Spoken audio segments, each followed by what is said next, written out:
안녕하세요. 사회탐구 강사 이정입니다. 제가 최근 한 1, 2년간 이런 근황 영상으로 많이 인사드리는 것 같아요. 이투스와의 계약이 종료될 때도, 제가 서울론으로 무상 교육을 하게 됐다는 이야기를 할 때도, 또 대학에서 인공지능 윤리 관련해서 강의를 시작했다는 얘기도 여러분들께 저의 근황입니다 영상으로 소개해 드렸었는데, 최근 제가 충격적인 일을 겪어서 그 내용을 담담히 여러분과 이야기를 해보려고 합니다. 인터넷상에 저의 개인정보가 노출되었습니다. 21년 전에 익명으로 썼던 글이었고, 누구도 제가 쓴 글인지 모르고 오직 익명의 조언으로 선의로 남겼던 글인데, 그 글이, 저도 잊고 있었던 그 글이 한 플랫폼 기업의 서비스 업데이트 과정에서 강제로 노출되는 일이 있었습니다. 처음 그 일을 겪었을 때는 너무 당황을 했었어요. 제가 그런 글을 썼는지도 기억이 안 나더라고요. 여러분, 21년 전 인터넷 공간에 익명으로 썼던 모든 댓글을 기억하시나요? 저는 처음엔 제가 지금 쓰고 있는 이지영이라고 하는 기본 아이디가 아니라 파이팅 같은 단어로 이름이 붙어 있는 그 아이디를 20년 전까지만 썼었기 때문에 제가 쓴 글이 맞나 하고 눈을 비비고 여러 번 다시 읽어봤습니다. 이 얘기에는 저의 어두운 과거가 함께합니다.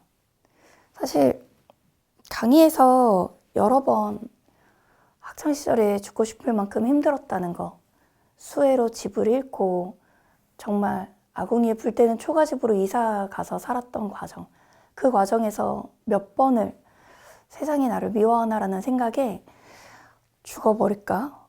정말 죽으면 좀 편해질까라는 사춘기의 방황과 우울증으로 힘들었다는 것은 고백을 했었지만, 그 이후에 저의 그 강의 중에 소개하지 않는 시기에 대한 내용이 그 글에 오롯이 담겨 있더라고요. 부끄럽지만 고백할 것이 있습니다. 강의 중에 가급적 언급하지 않으려고 하는 일기장 속의 글 같은 내용입니다. 어릴 때는 세상을 원망했을 뿐만 아니라 가난한 우리 집을 원망했을 때가 있었습니다.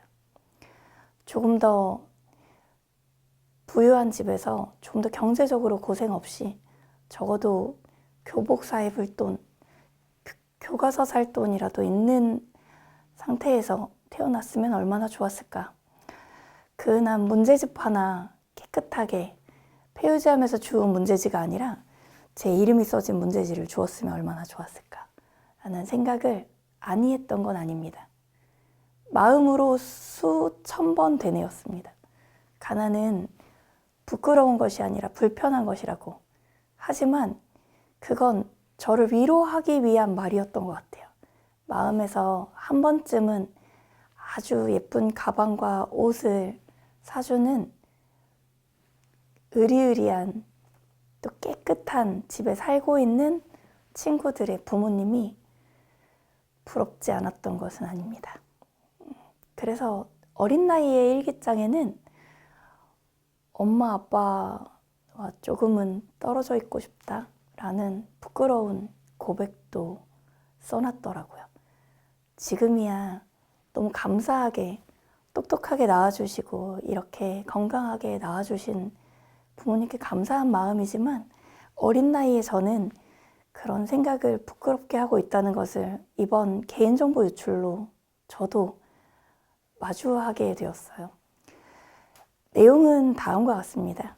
한 플랫폼 기업에서 지식인 서비스라고 하는 것을 전문가들의 지식인 활동 내역을 공개하고자 하다가 모든 프로필이 등록된 유명인들에게 그 프로필에 지식인 버튼이라는 게 생성되면서 구체적으로 지식인 공개에 대해 동의를 구하지 않고 그냥 모두가 일괄 오픈되는 사태가 있었던 거죠. 그리고 그 사태에 제가 저는 지식인을 안 하고 있는 줄 알았는데 제가 21년 전에 썼던 글이 밝혀졌어요. 그 글은 제가 상당히 힘들던 날 쓴 글입니다. 힘들다라고 인터넷에 검색을 제가 했었는데 정말 한 고등학생이 죽고 싶어요 라는 글을 남긴 거예요.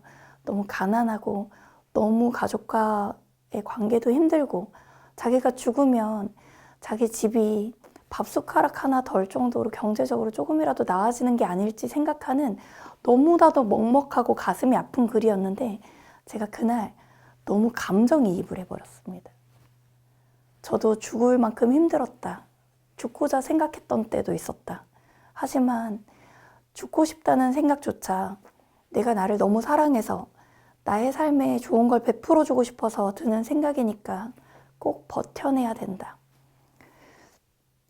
10만 원짜리 수표가 바닥에 떨어지고 구겨지고 오물이 묻어도 그 가치가 변하지 않는 것처럼 당신도 소중한 사람이니까 꼭 잘 이겨냈으면 좋겠다. 자신이 얼마나 소중한지 잊지 말아라 라고 얘기했던 그런 글이었어요.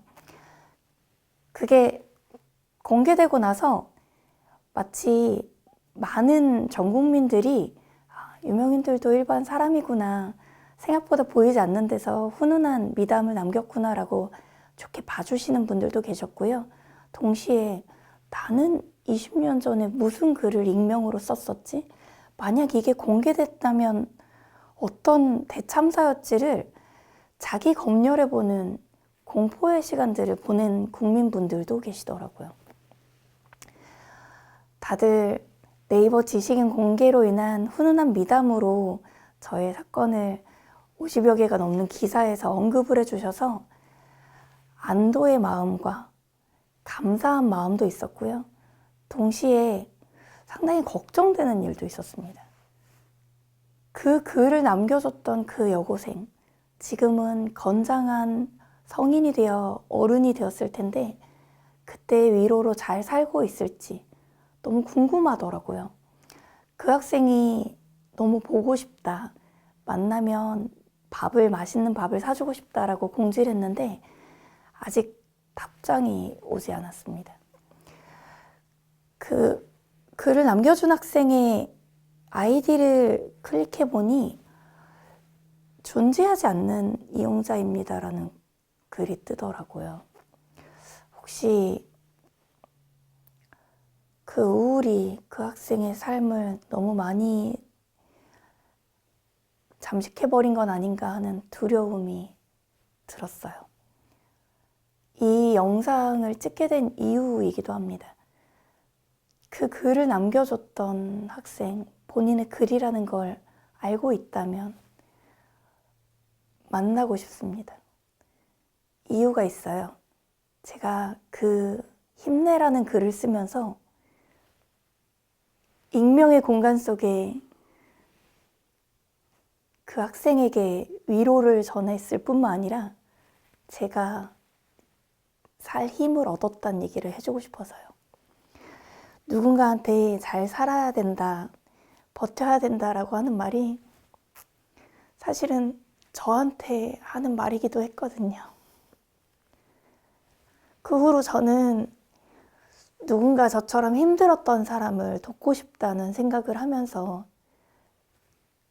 인터넷 강사가 되고 학생들을 몇만 명 넘게 가르치게 되는 강사가 되면서 인생이 진짜 큰 고비에 있고 위기에 있던 사람이 있다면 저에게 메일을 달라, 제가 위로해주겠다 하면서 메일 주소를 공개한 적이 있었어요.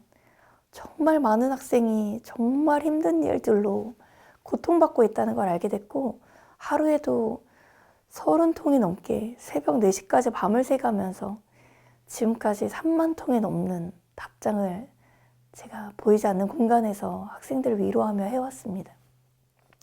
어느 순간 연간 수강생이 10만 명이 넘어가기 시작하니까 답을 해줄 수가 없더라고요. 그러면서 이 시기에 이런 고민을 하고 있는 사람들, 이런 위기에 있는 사람들에게 혹시 영상으로 위로를 전할 수 있지 않을까 하면서 시작한 게 된 게 제 유튜브입니다. 그로 인해 저는 벌써 450만 명이 넘는 학생들을 가르칠 수 있게 되었고, 저의 진심이 통해서인지 수능이 끝나고도 저를 이렇게 찾아와서 영상을 봐주는 제자들도 얻게 되었습니다.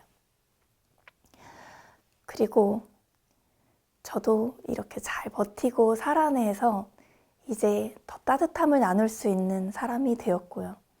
어찌 보면 2005년, 21년 전 제가 만 22살일 때 남겼던 그 지식인이 저의 삶을 바꾸는 계기가 되기도 했습니다. 그 학생에게 고맙다는 얘기를 하고 싶어요. 잘 지내고 있었으면 좋겠고 연락이 닿았으면 좋겠습니다. 그리고 드리고 싶은 말씀이 있습니다, 여러분. 저는 서울대학교에서 죄송해요, 여러분. 제가 감정이 서울대학교에서 윤리학을 학사, 석사, 박사 과정까지 공부한 사람입니다. 물론 저는 본업을 학생을 가르치는 일이라고 생각해서 아직 박사 논문은 쓰지 못했지만 그래도 윤리를 너무 좋아하고 철학을 사랑하는, 그래서 제가 이정 오피셜에서도 드디어 인문학이라고 하는 인문 예능을 하기도 하는 그런 사람입니다. 동시에 인공지능 시대에 우리의 미래에 관심이 많은 인공지능 윤리를 가르치는 교수의 직함을 과분하게도 가지고 있습니다. 저는 유니스트 대학원에서 인공지능 윤리를 강의하고 있어요. 저는 이번 일을 겪으면서 너무 많은 생각이 들었습니다.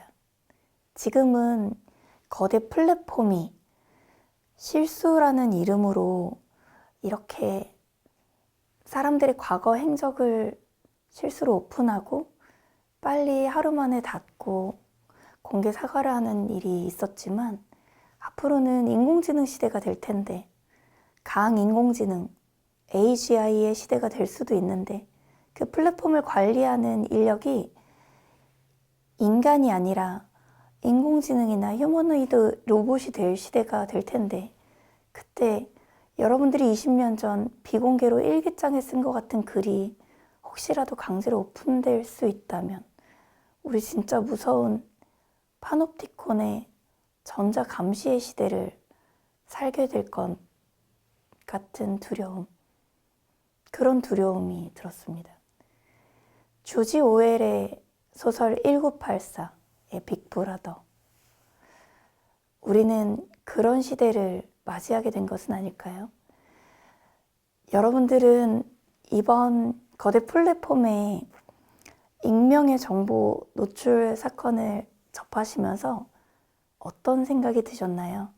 우리가 챗GPT, 제미나이에게 물어보는 글들이 언젠가 우리의 휴머노이드 비서에 의해, 자비스와 같은 자체 판단 능력을 가지게 될 비서에 의해 여러분의 공개된 공간에 노출된다면 우리는 그런 시대를 어떻게 대비해야 하는 걸까요? 저는 이번 일로 개인정보 보호 및 인공지능 윤리에 대한 표준이 더 정교하게 다듬어졌으면 좋겠다는 생각이 들었습니다. 한국은 현재 전 세계 1위의 인공지능 기술력을 가진 국가는 아닙니다. 상당히 높은 순위에 있는 나라이긴 하지만 우리는 초거대 기업의 거대 자본, 커다란 강대국에 이기기 위한 자본력을 가지지는 못할 거예요. 대한민국이 인공지능 시대의 새로운 표준이 되기 위해서 혹시 인공지능 윤리에, 인터넷 플랫폼 기업의 성찰과 자기 반성에 조금 더 강점을 가진 인공지능 윤리 플랫폼의 선도 국가가 된다면 K 기술력뿐만 아니라 K 인문학이 전 세계의 표준이 된다면 그것도 가치 있는 일이 아닐까라는 생각이 들었습니다. 하버드 대학교의 연구팀은 이렇게 얘기했습니다. 거대 플랫폼은 기술력의 한계가 아니라 성찰의 부재로 인한 윤리적 책임을 지게 될 것이다라고요. 우리는 아마도 과연 빠르게 변해가는 인공지능의 시대의 흐름 속에서 어떤 것을 고민하고 어떤 것을 성찰하는지 돌아봐야 될 시점인 것 같습니다. 여러분은 이런 지식인 파묘 사건, 개인정보의 강제 노출 사건에 대해 어떻게 생각하셨나요?